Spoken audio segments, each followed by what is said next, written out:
Hey guys, Thetcglover here. How you doing today? So today we're coming at you with the worst cards in Yu-Gi-Oh!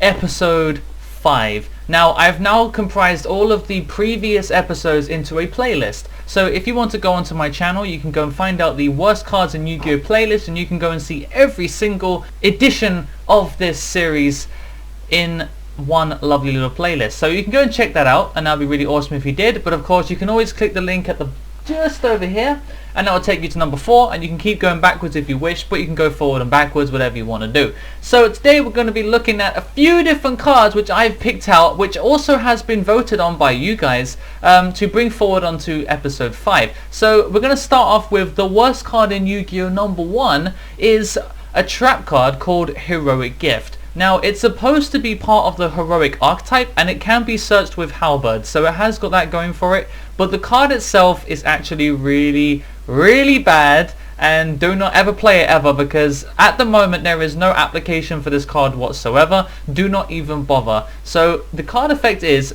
if your opponent's life points are 2,000 points or less, make their life points 8,000, and if you do, draw 2 cards, and you can only activate one of them per turn. So there's no spamming, there's no way to abuse it really, because you can only activate 1 per turn. Your opponent has to have life points of 2,000 points or less, so they're almost dead. Okay, they're almost at 0, so you brought them down underneath 2,000, so that's an accomplishment in itself. That means that your deck is functioning correctly. So what you have ended up doing is giving yourself 2 more cards, so really a +1, because this is a card in itself. So you're actually drawing an additional card above the one that replaces this one, and you make your opponent's life points back up to 8,000. You've basically invalidated everything you've done. It's probably cost you a hell of a lot of cards to get your opponent down to almost 0, and then you go, actually, rather than bring up back up to 8,000 and then draw 2 cards. It's like there really isn't any benefit unless those 2 cards are guaranteed to win you the game, okay, which they will never do, because there is no deck that has a win condition by drawing it as well as bringing your opponent down to 0 life points. Either you pick one or you pick the other. So this card is one of the worst cards in Yu-Gi-Oh! Because it doesn't even know what it is. Okay, it tries to do everything at once, and yet it ends up being awful at everything. It tries to give you draw power, yet at the same time it stops you from winning the game. It tries to be a quick play, it tries to be a trap card, it tries to catch your opponent off guard by being a trap, but it turns out that it's incredibly awful in every way. So it's like there is nothing going for it, and it's good that you guys have voted for it, because after looking at it again I realized there is no application for this card whatsoever. So do not ever play this card ever, not even in heroics. There is just no point. So my second card is another one that was voted by you guys, which was Destructive Draw, a trap card that came out in Tactical Evolution. If either player has no cards in their hand at the start of their draw phase, they can draw 1 more card in addition to their normal draw. This card controller loses 700 life points during their end phase. If they have less than 700, they become 0, and therefore they lose. When this face-up card is removed from the field, inflict 3,000 damage to the player who controlled it. So let's just break this down a little bit. So for this card to even activate in your draw phase, you need to have 0 cards. So you need to deplete yourself down to absolutely 0 to even get this card's effect off. The next problem is that this card kills you. If you don't have a way to get rid of it, it kills you, okay? And the worst part is that this combines with its last effect. As you are losing life points and going down to 0 by taking 700 points each end phase, okay, so of course that means if it was 800 life points you only get 10 turns out of it, but because it's 700 you can take a roughly 12 turns out of it before it kills you. Okay, so that's quite a few turns, but of course you can only activate this card if you have 0 cards in your hand in the first place, so it's going to keep depleting your life points as you are trying to reach 0 cards and trying to get value out of this card itself.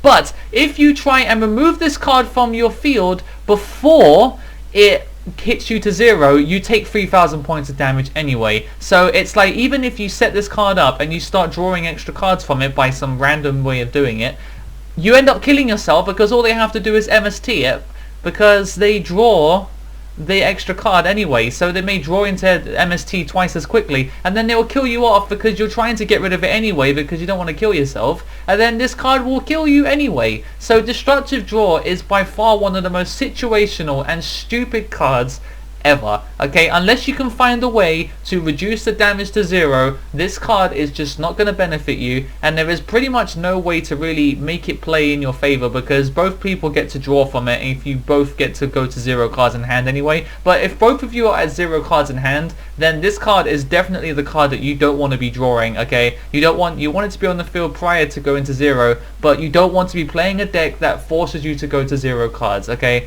end of. Okay, if you want to play this game properly, do not play a card that forces you to be at 0 cards in hand ever. It's just awful. Okay, and don't include Infernity. Infernity are different. Okay, do not mention those. The next one is Ancient Telescope. This card is a spell card, and see the top 5 cards of your opponent's deck and return the cards to the deck in the same order. So there's two problems, immediate problems, that come from this. Okay, one, you get to look at your opponent's deck. That's okay, but you get to look at the top 5. Okay, oh great, so now you know what the next top 5 cards are. Okay, of course every deck searches, so those top 5 cards are not going to be the top 5 cards for much longer, but you get to see the top 5 cards of your opponent's deck, right, which is like, okay, whatever. But the problem is with this card is that it doesn't allow you to rearrange the cards at all. You just look at them and put them back, and that's it. You just remember what order they come in, okay, and hope that your opponent does not run a search deck. Okay, and then when you know what the next cards are, I guess you can plan accordingly. But this card is actually a -1. You actually play it, it goes to the graveyard, and there you go. You know what your opponent's next cards are. But really, was it really worth taking a -1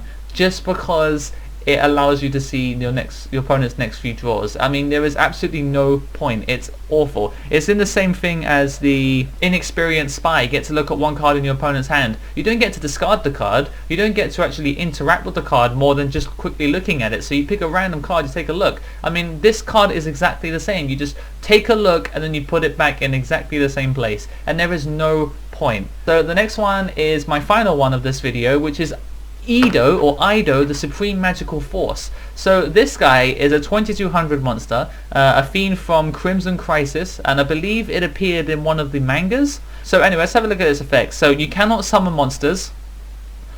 Okay. You can only control one of them. Okay. If this card is destroyed by card effect and sent to the graveyard, special summon it from your graveyard during the next turn's standby phase and destroy all other monsters you control. So this card prevents you from summoning anything other than itself.